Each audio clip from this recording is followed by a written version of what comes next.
नमस्कार, मी सुवर्णा जोशी. दुपारच्या बातम्यांमध्ये आपल्या सगळ्यांचं स्वागत. आज दिवसभरातल्या एका लक्षणीय बातमीवर आपण बोलणार आहोत. ही बातमी आहे तेजस ठाकरे संदर्भातली. आणखी एक ठाकरे राजकारणाच्या आखाड्यात उतरण्याची चिन्ह दिसत आहेत. तेजस ठाकरेंची राजकारणामध्ये प्रवेशाची नांदी होतीये की काय अशा चर्चा सुरू झालेल्या आहेत. तेजस ठाकरेंचा आज वाढदिवस आहे आणि या वाढदिवसानिमित्त सामनातून आगळ्या वेगळ्या शुभेच्छा तेजस ठाकरे यांना दिल्या गेल्या आहेत. विवियन रिचर्ड्सची उपमा तेजस ठाकरे यांना दिली गेली आहे. ठाकरे कुटुंबातील नवा फायर ब्रँड चेहरा म्हणून तेजस ठाकरे यांच्याकडे पाहायला लागणार का किंवा पाहिलं जाणार का या पुढच्या काळात, अशा चर्चा होत आहेत.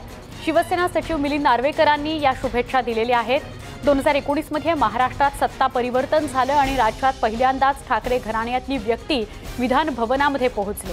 शिवसेना पक्षप्रमुख उद्धव ठाकरे राज्याचे मुख्यमंत्री झाले आणि त्यापाठोपाठ त्यांचा मुलगा आणि युवासेना प्रमुख आदित्य ठाकरे देखील आधी आमदार आणि त्यानंतर राज्याचे पर्यावरण आणि सांस्कृतिक मंत्री झाले. मात्र आता ठाकरे घराण्यातील तिसरी व्यक्ती अर्थात आदित्य ठाकरे यांचे धाकटे बंधू तेजस ठाकरे देखील महाराष्ट्राच्या राजकारणाच्या मुख्य प्रवाहात प्रवेश करण्याची शक्यता आहे. शिवसेनेकडून आणि खुद्द मुख्यमंत्री उद्धव ठाकरे यांच्याकडून जरी त्याचा इन्कार केला जात असला तरी आज शिवसेनेचं मुखपत्र असलेल्या सामना वृत्तपत्रात तेजस ठाकरे यांच्या वाढदिवसानिमित्तानं छापून आलेल्या जाहिरातीमुळे या चर्चेला खतपाणी मिळतं आहे.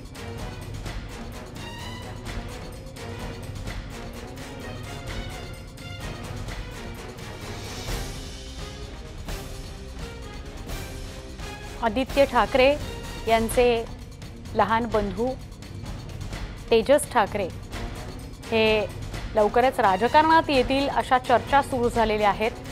अर्थात उद्धव ठाकरेंकडून किंवा आदित्य ठाकरेंकडून याचा जरी इन्कार होत असला तरी सामन्यामध्ये मिलिंद नार्वेकरांनी ज्या शुभेच्छा तेजसला दिलेल्या आहेत त्यावरून चर्चा सुरू झाल्या आहेत की आता तेजस राजकारणामध्ये उतरतोय का, तेजसच्या राजकारणात प्रवेशाची नांदी आहे का, असा एक प्रश्न चर्चेत येऊ लागलेला आहे. आज सकाळपासून सामनामध्ये जेव्हापासून हे पोस्टर दिसतंय तेव्हापासून सारख्या चर्चा सुरू झालेल्या आहेत. विवियन रिचर्ड्स याची उपमा तेजस ठाकरे यांना दिली गेली आहे.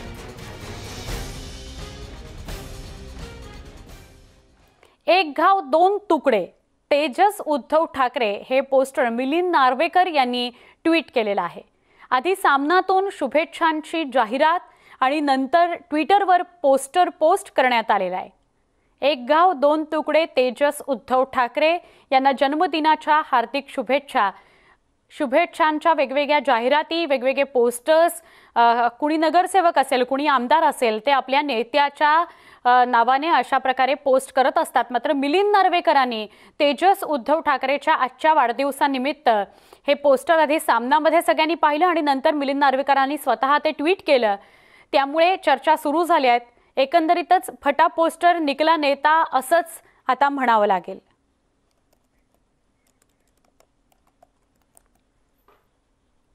मुंबईच्या महापौर किशोरी पेडणेकर यांनी तेजस ठाकरेंच्या राजकीय प्रवेशावर प्रतिक्रिया दिली. बघूयात.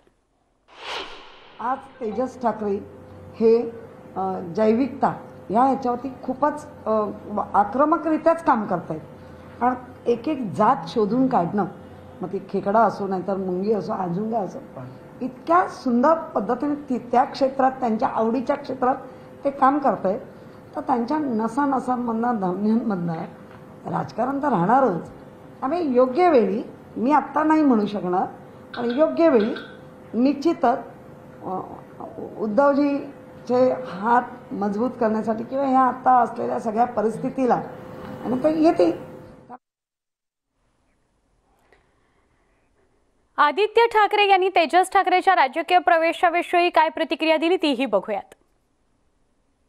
तेजसजी यांना विवियन रिचर्ड्सची उपमा दिली आहे. मी पण बघतो मला सुनील गावस्कर म्हटलं, तुम्हाला सुनील गावस्कर तुम्ही त्यांनाच विचारा. तेजसजी यांना विवियन रिचर्ड्सची उपमा दिली आहे. मी पण बघतो मला सुनील गावस्कर म्हटलं, तुम्हाला सुनील गावस्कर तुम्ही त्यांनाच विचारा. आमचे प्रतिनिधी उदय जाधव यांच्याशी आपण सविस्तर बोलूया.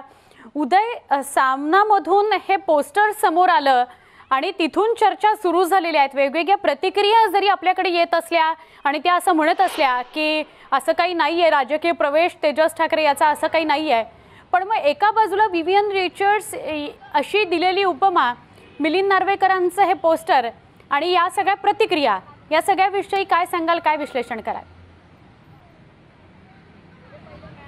सुवर्णा, आज तेजस ठाकरे यांचा वाढदिवस आहे आणि त्यानिमित्ताने सामनाच्या पहिल्या पानावरती एक फटके जाहिरातीच्या शुभेच्छा ज्या आहेत वाढदिवसाच्या त्या देण्यात आलेल्या, त्या शुभेच्छा देण्यात आलेल्या आहेत त्या शिवसेनेचे सचिव मिलिंद नार्वेकर यांच्याकडनं. त्यांनी ज्या प्रकारे वेस्ट इंडिजचे महान फलंदाज, जे स्फोटक फलंदाज म्हणून संपूर्ण जगामध्ये त्यांची प्रसिद्धी आहे, विवियन रिचर्ड्स यांची उपमा देण्यात आली की विवियन रिचर्ड्सप्रमाणे तेजस ठाकरे यांचा स्वभाव आहे, स्फोटक आहेत, आक्रमक आहेत. त्यानंतर त्यांनी ट्विट देखील केलेलं आहे मिलिंद नार्वेकर यांनी, एक घाव दोन तुकडे. या सगळ्या शब्दांनी एकूणच तेजस ठाकरे यांचा स्वभाव गुण जो आहे तो दिसून येत आहे. स्वतः शिवसेना प्रमुख बाळासाहेब ठाकरे यांनी देखील काही वर्षांपूर्वी दसरा मेळाव्यामध्ये थेट सभेमध्ये भाषणामध्ये त्यांनी उल्लेख केला होता तेजस ठाकरे यांचा की तो माझ्यासारखा आहे, त्याची तोडफोड सेना जी आहे ती असणार आहे. त्यामुळे अतिशय आक्रमक तेजस ठाकरे जे आहेत याबद्दल सर्वांनाच उत्सुकता आहे. एकूणच ठाकरे कुटुंबाबद्दल संपूर्ण महाराष्ट्रातल्या मराठी जनतेला प्रचंड उत्सुकता आहे की ठाकरे कुटुंबामध्ये नेमकं काय चाललं आहे, पुढची त्यांची राजकीय गणितं काय असणार आहेत. आता आपण बघतो की शिवसेना पक्षप्रमुख आणि महाराष्ट्राचे मुख्यमंत्री उद्धव ठाकरे हे मुख्यमंत्रीपदी आहेत, तर युवासेना प्रमुख हे स्वतः आमदार आहेत वरळीचे आणि त्याचबरोबर ते मंत्री देखील आहेत, राज्य मंत्रिमंडळामध्ये कॅबिनेट मंत्री आहेत. त्यांच्यानंतर आता जे धाकटे चिरंजीव आहेत उद्धव ठाकरे यांचे, तेजस ठाकरे यांचं पुढची राजकीय वाटचाल कशी असणार आहे याबद्दल सर्वांनाच प्रचंड उत्सुकता आहे. गेले काही वर्ष आपण पाहतो की तेजस ठाकरे हे वन्यजीव अभ्यासक म्हणून त्यांनी ओळख जी आहे ती आंतरराष्ट्रीय पातळीवरती त्यांनी वठवलेली आहे. अनेक आंतरराष्ट्रीय मासिकांमध्ये, जे विज्ञान मासिक आहेत, नेचरसारखी असेल किंवा इतर, इथे त्यांचे प्रबंध जे आहेत ते देखील प्रसिद्ध झालेले. अत्यंत दुर्मिळ प्रजाती ज्या आहेत, पालींच्या असतील, सरड्यांच्या असतील, खेकड्यांच्या असतील किंवा माशांचे देखील असतील, हे देखील त्यांनी नव्याने शोधून काढलेले. एक वेगळा अभ्यास जो आहे तो दिसून आलेला आहे त्यांचा. त्यानंतर आता राजकारणामध्ये तेजस ठाकरे कधी प्रवेश करतील याबद्दल सर्वांनाच उत्सुकता होती आणि त्यातच आज त्यांच्या वाढदिवसाच्या दिवशी शिवसेना सचिव मिलिंद नार्वेकर यांनी ज्या प्रकारे त्यांचं अभिष्ट चिंतन, शुभेच्छा देणारं एक जाहिरात सामनाच्या मुख्य मेन पेजवरती त्यांनी प्रसिद्ध केलेली आहे, त्याचबरोबर ट्विट केलं. त्यामुळे राजकीय वर्तुळात खूप चर्चा सुरू झालेली आहे, एक तर्कवितर्क देखील सुरू झालेली आहेत की ते राजकारणात प्रवेश करतायत का. उदय, मी विनंती करेन आपण असेच सोबत राहा. राजकीय विश्लेषक, ज्येष्ठ पत्रकार रविकिरण देशमुख आपल्या सोबत आहेत. रविकिरण सर, तुम्ही या पोस्टरचं विश्लेषण कसं कराल? तुम्हाला पण असं वाटतं का की राजकारणातल्या प्रवेशाला तेजसच्या सुरुवात झालेली आहे? एका बाजूला विवियन रिचर्डची उपमा, दुसरीकडे राजकारणातला प्रवेश, असं सगळं विश्लेषण केलं जात आहे. तुम्ही काय सांगाल? त्यामध्ये तीन गोष्टी अतिशय महत्वाच्या आहेत. शिवसेनेतून आज काही प्रतिक्रिया होत्या, पण तीन गोष्टी अतिशय महत्वाच्या आहेत. त्यातली पहिली गोष्ट अशी की सामना हे शिवसेनेचं मुखपत्र आहे. सामनामध्ये प्रत्येक शब्द जो छापून येतो त्या शब्दावर शिवसेनेच्या भूमिकेशी त्याची पडताळणी केली जाते. जाहिरात कुणाची आहे? ठाकरे कुटुंबातल्या एका महत्वाच्या सदस्याबद्दल जाहिरात आहे. ही जाहिरात अशीच छापून येत नाही. त्याचे सामनाचे जे संपादक आहेत त्या दस्तूर खुद्द श्रीमती मुख्यमंत्री म्हणजे रश्मी उद्धव ठाकरे ह्या आहेत. म्हणजे सामनामधली ही जाहिरात पर देणारा कोण व्यक्ती आहे की ज्याची ठाकरे कुटुंबियावर अविचल निष्ठा आहे, अशी व्यक्ती म्हणजे मिलिंद नार्वेकर. या मिलिंद नार्वेकरांबद्दल बाहेरून खूप अटॅक झाले, म्हणजे त्यांच्यावर खूप हल्ले, शाब्दिक हल्ले झाले. त्यांचं नाव घेऊन अनेकदा आरोप झालेले आहेत गेल्या 15-20 वर्षांमध्ये.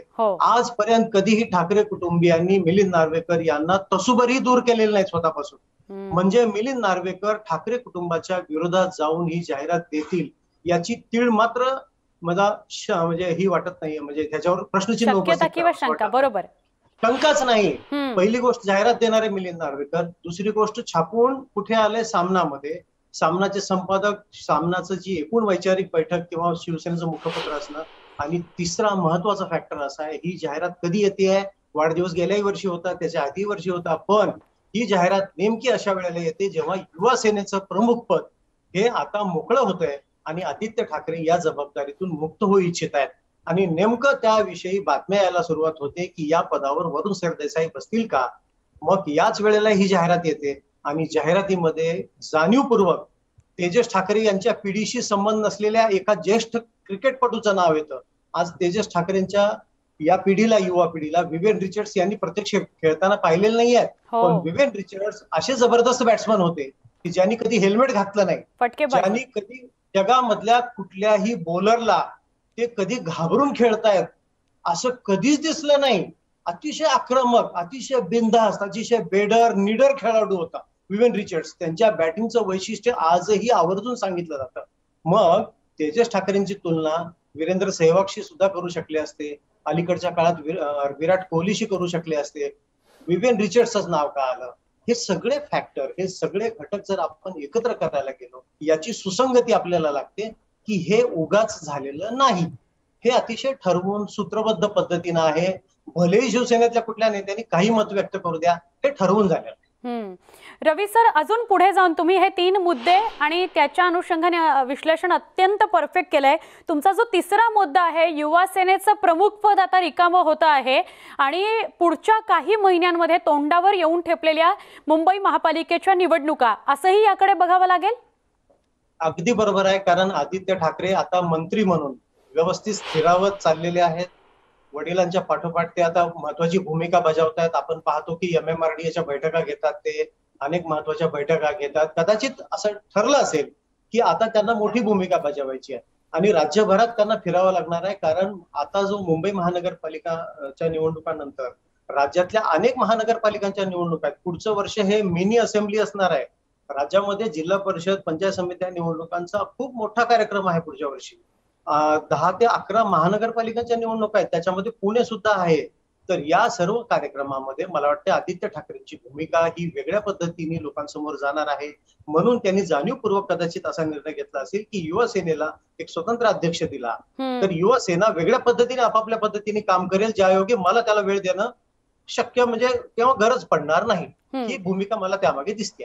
बरं रवी सर, आतापर्यंत तेजस ठाकरे काय स्वतः राजकीय कुठल्याही व्यासपीठावर दिसलेला नाही. तो कसा बोलतो किंवा त्याची मतं काही ही त्याच्या फील्ड पुरती आपल्यापर्यंत पोहोचलेली आहेत. असं असताना शिवसेनेला किती बळकटी मिळू शकेल, मुंबईमध्ये किती बळकटी मिळू शकेल आणि बाळासाहेबांनी जे तेजस संदर्भातले उद्गार काढले होते त्या अनुषंगाने जर बघायला गेलं किंवा बघायचं झालं तर काय सांगता येईल? एकतर असं आहे की आपण पाहतो की राजकीय घराण्यामध्ये अनेक सदस्य वेगवेगळ्या भूमिकेत वावरत असतात, पण ते अचानक राजकारणात आले की बरोबर सगळं जुळतं. म्हणजे वेगळ्या अर्थाने आपण नेहमी बोलत असतो की गवयाचं पोर सुद्धा सुरात रडतं. राजकारणाच्या घरामध्ये राजकीय भूमिका शिकवायला फार वेळ लागत नसतो. आज जरी तेजस ठाकरे निसर्गाच्या सानिध्यात जास्त वेळ घालवतात, त्यांना वेगवेगळ्या याच्या प्रजाती आणि याच्यामध्ये खूप छंद आहे संशोधन करण्याचा, चांगली गोष्ट आहे. पण जर त्यांना राजकीय भूमिका बजावायला सांगितली तर ते फारसा वेळ घेणार नाहीत. कारण महाराष्ट्राच्या राजकीय जर घराणी आपण पाहिली तर अनेक लोक वेगवेगळ्या क्षेत्रात होते. कुणी इंजिनियर होतं, कुणी अमेरिकेत होतं, कुणी काही वेगळ्या फील्डमध्ये होतं, कुणी परदेशात स्थायिक झालेलं होतं. परंतु जेव्हा राजकारणात येण्याची वेळ येते ना, किंवा निमंत्रण येतं किंवा आणलं जातं, त्यावेळेला त्यांना फारसा वेळ लागत नाही. कारण त्यांचा जो कार्यकर्त्यांचा संच असतो, नेत्यांचा संच असतो, तो तयार असतो. ठाकरे घराण्याला कसं आहे की 2 महत्वाच्या गोष्टी आहेत. एक, त्यांच्याकडे निष्ठावान शिवसैनिकांची संख्या काही कमी नाही. आजही महाराष्ट्रामध्ये त्यांचे शिवसैनिक आहेत, हा पहिला फॅक्टर.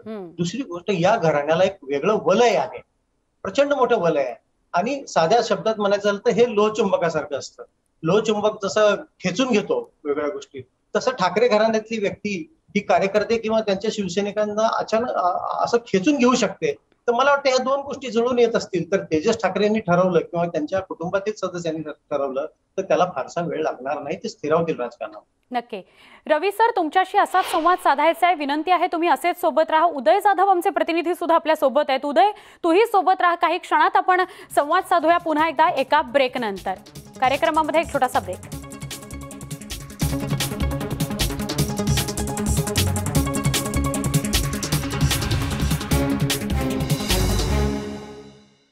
पदार्थ खरेदीसाठीच बाहेर